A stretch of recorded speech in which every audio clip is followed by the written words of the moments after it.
You're listening to Death of the Reader. Flex and Herds here for your Murder Mystery World Tour. We are beginning our second novel for the year, Soji Shimada's The Tokyo Zodiac Murders, from the beginning of the novel until the end of the first, what are they called? Interacte, I believe, because there's an apostrophe there. But yeah. Until just before Act 2 starts. It's the first intermission in the play that is this novel. I want to say, look, you're the person, be going in blind, but I need to state as an undisputed fact. Yes. This is the best novel ever. Certainly the best novel this year. Not that there's, much competition, but it is, I had a conversation with someone. I want to let you know who listened to us, go through our review, and they said, you picked a lot of novels that were from the end of the year to put higher up in the top bit of review season. I was like, maybe just because we got better at picking murder mysteries. And this novel was proof that we have, because I struggle seeing how this novel wouldn't end up in the top 3 at the end of the year. This was an absolute blast to read through. I thoroughly enjoyed this and am enjoying this. This is amazing. Maybe that's what's going to happen this year. Maybe we'll just get to be like, man, those last couple novels were garbage. Let's go back to the start of the year and find something the Tokyo Zodiac something murders. We have nostalgia for, and just put that right at the top. So, but yeah, I wouldn't be surprised. Honestly. The Tokyo Zodiac murders, the murders themselves take place in 1936, allegedly committed by the late Heikichi Umezawa. We need to. I love the premise for this novel because yes, the murders take place in 1936, and then we jump forward after, mind you, a 100-page long monologue from a crazy person about all these murders that they're going to commit. Find out they died before they had the chance to even commit the murders, and then we jump forward 40 years. Yes. The setup for this novel is so fun. I will say, as much as I enjoy the idea of people 43 years in the future trying to solve a cold case murder mystery as an amateur sleuth thing, that's fun. The problem is... What do you not like? Soji Shimada then spends the entirety of Act 1 with the two detectives, Kazumi and Kiyoshi, sitting in a room just telling each other what happened. Is that a problem? And because they're How is that a problem? That's my favorite part of the novel. Because they're just telling each other about it, there is no scene that takes place. It's just the one scene dragged out over what is described as 5 different scenes. Do not even care. And this, this is partly due to just my own interest in the characters. That's all I care about. So for me, this is perfect. I love 2 people sitting in a room discussing this murder that they both have knowledge of and that they're trying to solve together. I love that we're given the perspective of the Watson, Mr. Kazumi here, because he's just so hype about murder mystery and I love it. Let's consider for a moment. Do you have to consider? Soji Shimada was the progenitor of his own school of crime fiction. Sure. Which we have on this show unofficially dubbed the Soji Shimada School of Crime Fiction. Sure. A la Dr. Michael Grost's lists on his website, which we would always recommend you go check out because it's an incredibly useful tool if you're into the murder mystery genre. But if you look at Soji Shimada and this scene between Kiyoshi and Koizumi, I love it. I think it's really great for the same reasons you say. Thank you. But. No but. But. End of statement. I will say that a follower of the school of Soji Shimada, Keigo Higashino, did a fantastic job of reworking this idea of a scene in The Devotion of Suspect X. Sure. I mean, in that novel, yes, we have discussions between, the culprit and the detective, which is a little bit more tantalizing. Yes. And it works itself kind of directly into that cat and mouse game. It's a bit more engaging and involving, but watching Kiyoshi figure things out and say, aha, I've solved the case. And because we'd be like, yes, it took the cops a whole week to figure that out. It's like, no, they've already... Why do you taunt me with this? The back and forth between the 2 of these characters is phenomenal. It's really good. I love it. The thing is, I was a little worn down by it just being the 2 of them for the entire first act of this book. But the 2 of them for the first act of this book is really, really good. Don't get me wrong. I thoroughly agree. I think that's the kind of thing that would turn off someone who isn't into the puzzle. But at the same time, if you aren't into the puzzle, Soji Shimada isn't for you anyway. Yeah. I guess. We'll talk about this as we go into future weeks, but Craig Sisterton, who we had on the show for Southern Cross Crime at the end of last year, linked me to an interview that he did with Soji Shimada, where Soji talked about the 4 phases of crime fiction, which I think I've referenced on the show a couple of times. We'll get into this a bit later, but the essence of it is that Soji Shimada was big on bringing the technical puzzle back into engaging crime fiction. Yes. And I think that this intro scene is a great mission statement because it demonstrates this is all about the puzzle, but it still frames it in a very modernly written way where we're not going plotting about the crime scene in the same way as you might with the Golden Age detective. It's not quite so clinical. And also we're established that the mystery is important to the characters. Yeah. And not in a contrived way like, oh, it was your brother's sister who died, or your old master who trained you in the Western ways, or whatever. Like, the characters that we're given are relatively mundane. We're given astrologers and fortune tellers, which is so strange. The other thing that I really like about this introduction in terms of how the two of them are engaged in it is, as you were saying, when they're talking about, oh, well, the police figured that out in a week. The other thing they talk about is how long it took amateur detectives to figure it out, because this is a famous cold case that was published in a book called The Tokyo Zodiac Murders. In the book, The Tokyo Zodiac Murders. It's so fun. Very confusing. But it's really interesting how it's self-aware about the audience response to murder mystery fiction, because there is something a little grotesque about sitting around a table talking about, you know, these real actual crimes that totally definitely actually happened. something true crime. And I think that it's really good how Soji Shimada tackles that in a way where we're dealing with the competitive spirit of it in the nature of murder mystery, rather than taking a half-hearted dive into the ethical implications of, oh, think of the effect it would have on these people's lives. Soji Shimada is being very aware about the fact it wouldn't work for this particular premise. He leans on it throughout the story, the idea that, you know, people are affected by investigations into their lives, and that's like an important thing that we should think about. But it's not the focus of this story. Because we're being given it through the point of view of the crazy man at the start of the novel and then Kazumi later on, we can kind of contextualize it as something that is detached from our lives, I suppose. I think the other thing that's good about that is that we have this kind of detached perspective of Kiyoshi and Koizumi, but it also means that when we jump over to the confession letter from the policeman Bunjiro Takegoshi, it also means that his perspective, where he is actually traumatized by the case and what happened to him in the course of it, it means that it hits a lot harder because of that contrast. Yes, for sure. I feel like some crime fiction that we've read on the show tends to have that contrast, but they work in a way that almost devalues each other. Yeah, I think also that I've been just, you know, on Death the Reader, I've been harping on shows that don't quite stick the landing on their ending. And we're only in week 1 right now, but I feel that this novel does a really good job of continuing its pace and continue its story all the way to the end, which is something I'm really looking forward to talking about. Well, the through line from the prologue to the police confession is a really good loop. Like, it really is. I would have paid to buy this book if it was only this much. If this was an open-ended puzzle that Soji Shimada just sent out into the world, I would not be frustrated at all. The bookends of the, because they're both essentially confessions is the thing. That's the trick of it. They parallel each other. In the ravings of the madman, we have, this is how I'm going to cut up each of the 6 bodies and how I'm going to kill them. And this is roughly how I'm going to move them, put them in different places in Japan. And this is the important thing. And then when we get to the police confession, he says, I took each of the 6 daughters to each of the 6 locations, and this is the way that I was blackmailed, and da-da-da-da-da. Yeah, it feels good. It is a well-rounded package in just this part alone.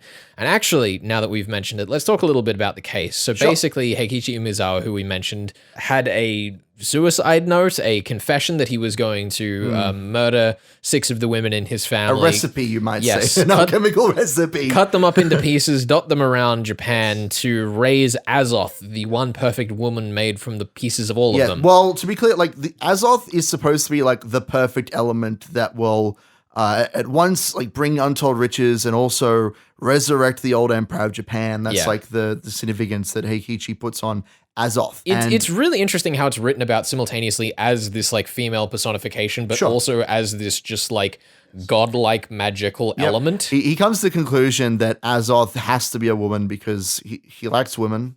And it's going to be really cool, and all his cultist friends are going to love it. He's going to put a picture of himself with Azoth on Instagram. But as I alluded to, this is getting derailed very quickly. I'm sorry. Joke. But it's topical. Fortunately, didn't have Instagram in the 1930s, shockingly. But yeah, he's going to create Azoth, but unfortunately, he perishes. He dies in his room, in a locked room, mind you. Unfortunately, he says. Fun. And yet the ceremony is carried out anyway, and it's up to us to figure out who killed the entire family, and we have to figure out what went wrong. What curse has befallen this noble house? That we do. Herds, we'll get into that at the tail end of the show where I'm in the hot seat. Yay! You're listening to Death of the Reader. We are discussing Act 1 and a police confession of Soji Shimada's The Tokyo Zodiac Murders. We'll be back with more of that in just a second.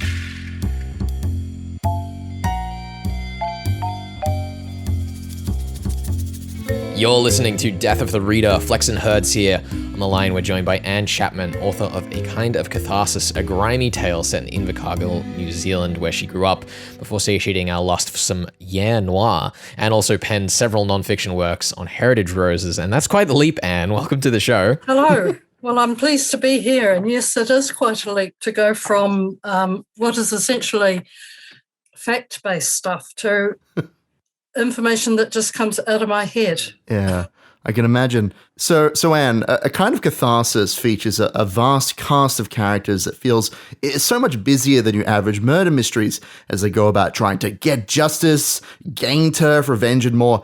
How did you juggle keeping all of those different layers and all that depth of your story kind of contained into one novel? Well, with difficulty, I can say. And the novel itself was about twice as big when I finished it, and I needed to cut.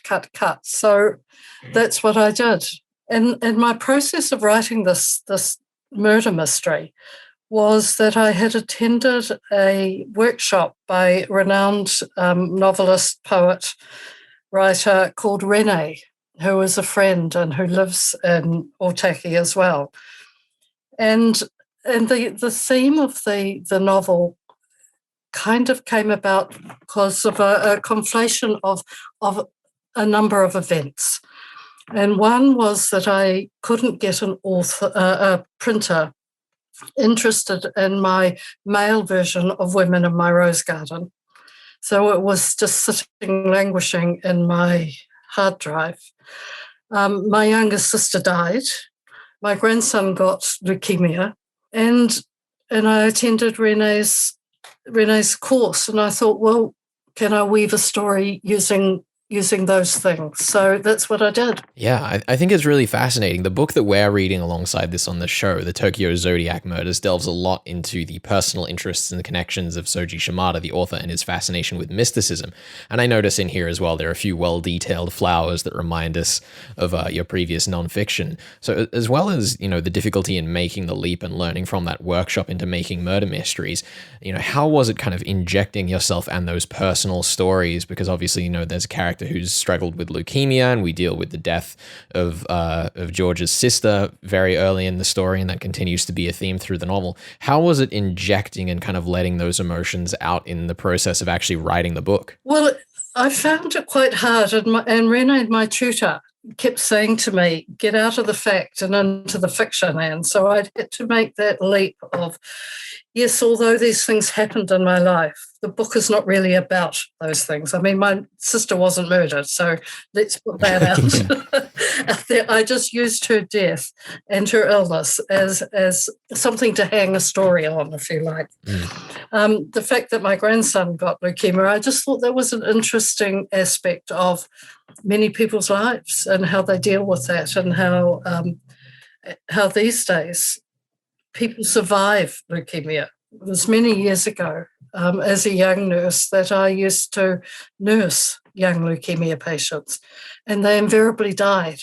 So that back history of mine was heavy on me, if you like, and that although intellectually I knew that treatments had moved on and that these kids were now surviving, emotionally, this kid was dying. And my grandson would say to his father, who was my son, that Anne looks at me as if I'm going away. You need to tell her I'm not going to die. So he was always very positive about his survival. It was only me, being a Christian grandmother, that was worried. Yeah, I thought that was one really good thing about the way that you portrayed Niall in this story, is the way that he'd kind of taken those frustrations and turned them into his motivation to help other people in the story, and why it's so powerful with what he starts to struggle with later in the story, which we'll get into in short order. It feels a lot as though the way that you handle the players in this story, the different characters, is very holistic in how you approach its ecosystem,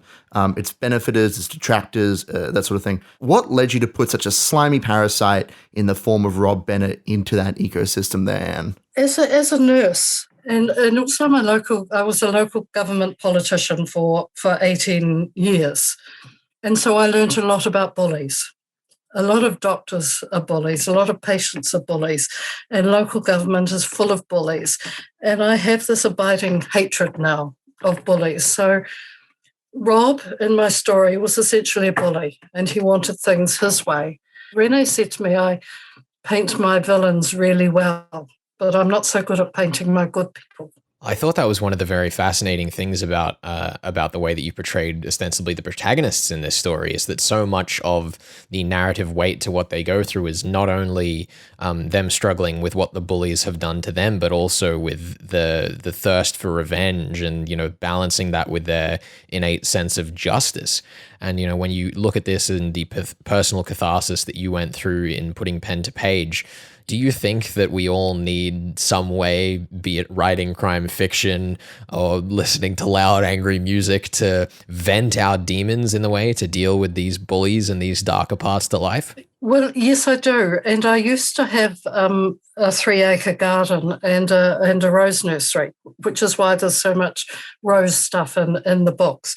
And I would take my anger out in the garden, digging holes, planting roses, cutting roses, that kind of thing. So you need to have a mechanism.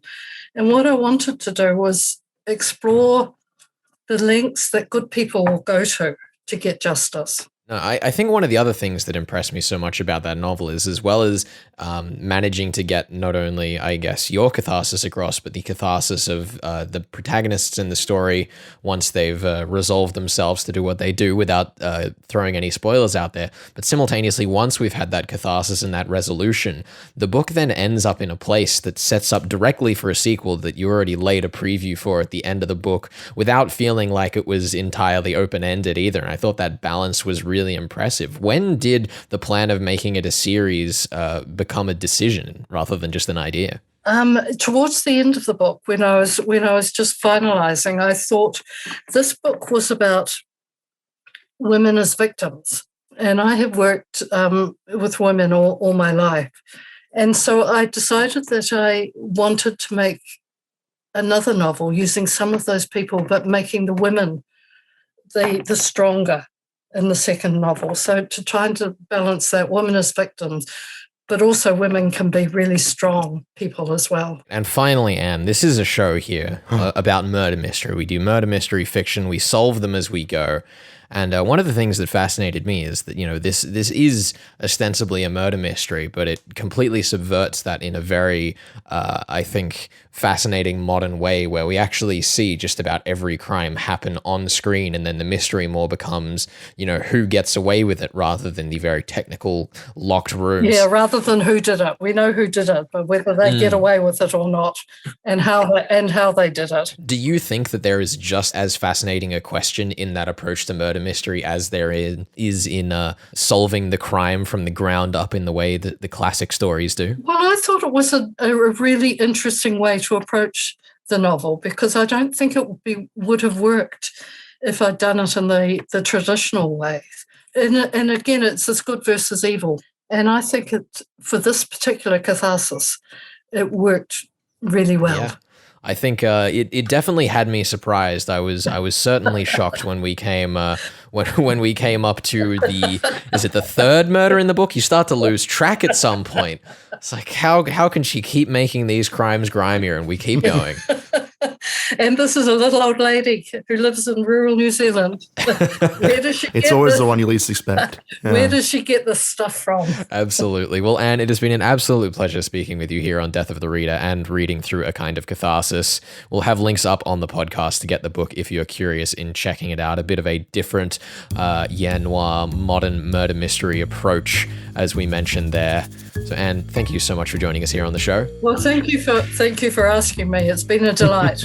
You're listening to Death of the Reader. We are discussing Soji Shimada's The Tokyo Zodiac Murders, and we'll be back with more of that in just a second.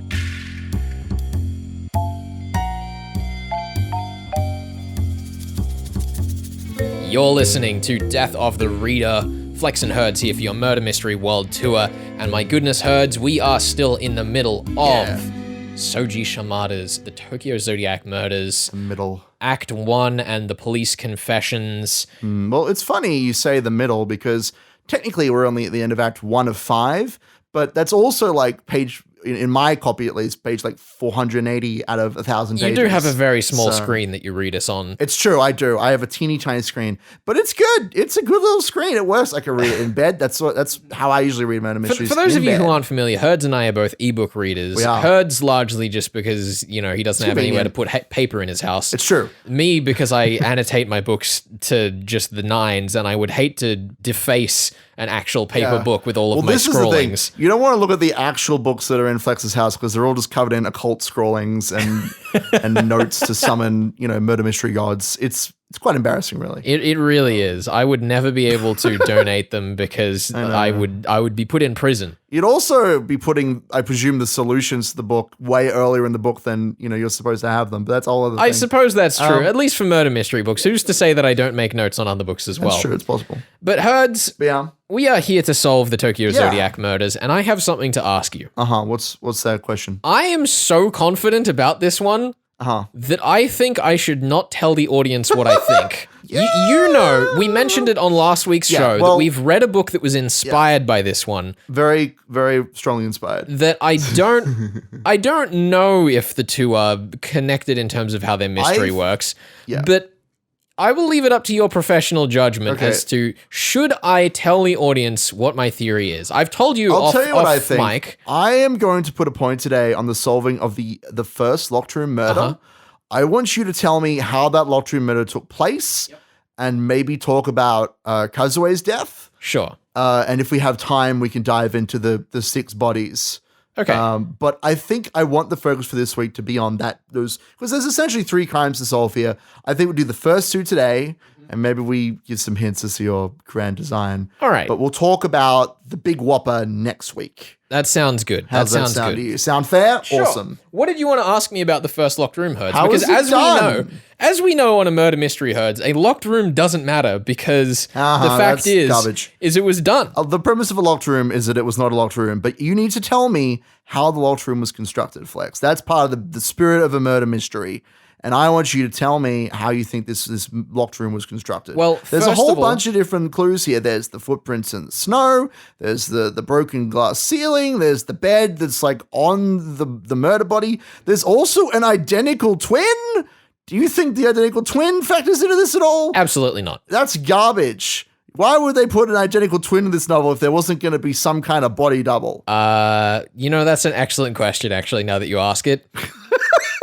You tell me. I think it's just a red herring just to spice things up a little bit. Sure, fair The enough. thing is that all we really know is that there was a rope found in Heikichi's current wife's room, along with some poison, which was used to kill the girls later on. Girls. So we can assume that even if Heikichi's wife isn't the murderer, whoever was the murderer planted evidence, and the rope was probably also a part of that. Okay. So we can assume that the locked room was constructed using rope somehow. Okay, sure. Do you want to define that for me? Because I would think that in a novel, written by Soji Shimada here, this veteran of crime fiction, talking on pals and stuff, do you think they would just use the tired old hook and line fishing pole trick?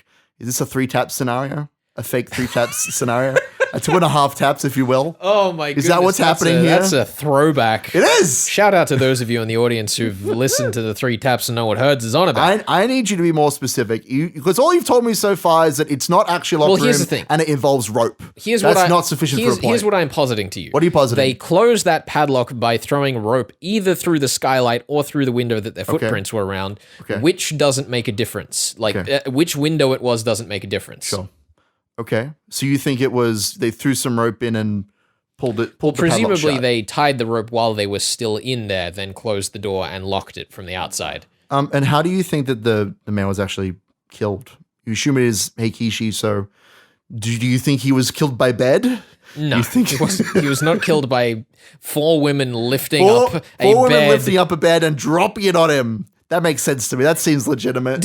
Their theory actually says in the book that they lifted the bed up while he was in it. He fell Let's be out, clear. and then they dropped the bed on I him. want to be clear. Part of the theory is also a that comedy routine. because there's only one set of women's footprints, that because they're all ballet dancers, they can step in each other's footprints, and so you can just imagine this like music going, going like stepping in each other's footprints, like leaping around, like yeah. I think he was just hit over the head with something. Okay. We don't have any attention drawn to a weapon, so I assume the killer took it with them. Okay, I guess we could move on to Kazue's death. Sure. This one's very simple. What's the answer? In the police confession, the police officer mentions that the woman he saw and slept with before the crime took place looked younger than the woman that was described after the death was reported. Thus, it is one of the other women in the family who slept with the police officer and then set up the crime scene. But Felix, they're all dead. All of those 6 daughters were killed. Oh, no, they weren't. They were killed after Kazue's death. Oh, you're right. Then who was it? Who's the mystery woman? Well, I can't tell you that. We're saving that for next week. Or the mystery killer? It could be anyone. It could be anyone. It could be anyone. Herds is looking me in the eyes across the table right now. He knows I know. You don't know anything. You'll have to read the novel to find out. I'm sure there'll be lots of clues in the second part of this story for you to work with. If you are following along at home, and you should, because this is a fantastic novel, Read us it up, yourself. Hit us up Yeah. at Flex and Herds. Let us know your solutions, and if you posit us a good one, we'll bring it up on the show. Compare it to our own notes. Yeah, I do want to mention, before we close out the segment, I had considered giving you the latitude and longitude puzzle, but that puzzle is just so ridiculously obtuse. I felt like it would have been unfair. It would have been the equivalent of asking someone to figure out what some stock exchanges mean in a novel where there are no stock exchanges relevant to the story. You know, it's just some random numbers. Who knows what they mean? Who Putting a knows point what on they that. mean? But what I'm trying to say is I'm less Oh, cruel you're being than generous the man. here? I'm You're less being cruel than the man generous here? across the room. You're yeah. being generous in a novel that you know I know the answer to, I I said don't nothing know that about I know that. the answer to, We'll but have I'm to see. confident. We'll have to see. Let's be clear, most of that puzzle is solved through Act 1. Yes. And I think Well, that's the thing, right? I think that it is an excellent inclusion by Soji Sure. Shimada, because for the type of reader that wants to solve that kind of thing, it is completely there, and they can see it in the introduction, in the prologue, and go, oh, I can solve this, and go do it. I'd be curious to see how possible it is to actually solve it, or how much hack geography Soji Shimada put in. But I have faith in Soji Shimada. In my mind, that puzzle is sort of meant to, in a sense, kind of intimidate the reader. Oh, totally. That was my impression. Which is why, when it came to actually solving the story as I was reading through it, I was so confident that it was going to be something like really simple. Yeah. Because that sort of puzzle you put in the story to kind of draw the reader's attention away Yeah. from what's actually going on. Right? Well, that's the thing. We have the latitude and longitude puzzle. We have the depths that the bodies were buried at. We have the locations the bodies were buried in. We have the order that they were found. And Kiyoshi and Koizumi point out all of this and try to reason it out and don't come to a conclusion. How much of that do you think is important to the mystery? I assume all of it will be explained by the end. Okay. I do not think any of it will change the nature of the answer. Sure. I would encourage you to at least have a think about that yourself, the depths and the locations, to see if there's something that you can derive from them, Flex, for next week. All I will leave us with is, if you are following along with the story and Flex, Yes. don't expect a ton of development of the mystery side of things in the next. No, it seems couple like acts, the questions right? have been asked. Yeah. The rest will be exploration The mystery and answers. is very much front loaded to the story here. So look forward to the rest of the story. I thoroughly enjoy Acts 2 and 3, but I think most authors probably would have just cut them. Let's put it that way. Let's put it that way and move on to the next episode I'm of scared. Death of the Reader. Herds, thank you very much for posing me this one. I'm it's been glad that we got to experience it. I'm sorry that you didn't get to be in the hot seat for this one, because I know we both would have liked to. We should have, you know what I'm we not should have saying done? it's 3 points. You know but what we should have done? We should have gotten Sean Britton in here to drip feed us should've. pieces of the puzzle. We should have given him the driver's seat. That would have been fun. I think we could have got him for 3 weeks. Damn. Does he have that kind of time? Sean Britton's too famous for that kind of thing. I was gonna say he's off doing all sorts of crazy stuff, Writing living books, hosting large. Friday Daily. He's all around. I don't think he could make it for little old us, but there's always hope. Maybe we'll have him on the show soon enough. We will be back up to Soji Shimada's first message in the Tokyo Zodiac murders next week on the show. Thank you very much for joining us here on 2SER 107.3. This is Death of the Reader.